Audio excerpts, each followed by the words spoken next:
Breaking news Lakkundi గ్రామంలో బంగారం లభ్యమైన సంఘటనలో కర్ణాటక ప్రభుత్వం కీలక నిర్ణయం తీసుకుంది. లంకె బిందెలు దొరికిన ప్రాంతంలో నిధి కోసం తవ్వకాలు చేపట్టాలని ఆదేశాలు జారీ చేసింది. అంతేకాదు లక్కుండిలో బంగారు నాణేలను ముద్రించినట్లు ఆధారాలున్నాయని పురావస్తు శాఖ చెబుతోంది. దీంతో లక్కుండిలో నిధి కోసం అధికారులు వేట మొదలుపెట్టారు.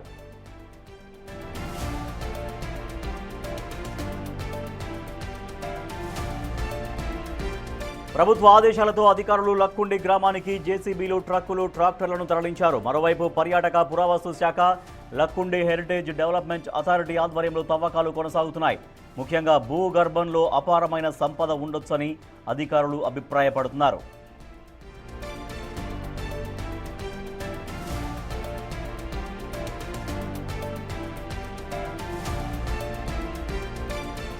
ఇటీవల లక్కుండి గ్రామంలో ఇంటి నిర్మాణ సమయంలో లంకె బిందె బయటపడింది. అందులో తామ్రపు చెంబులో బంగారు గాజులు, కడియాలు, గొలుసు, ఉంగరాలు బయటపడ్డాయి. దాంతో ఆ ప్రాంతంలో నిధి కోసం పూర్తి స్థాయిలో తవ్వకాలు చేపట్టాలని కర్ణాటక ప్రభుత్వం నిర్ణయం తీసుకుంది.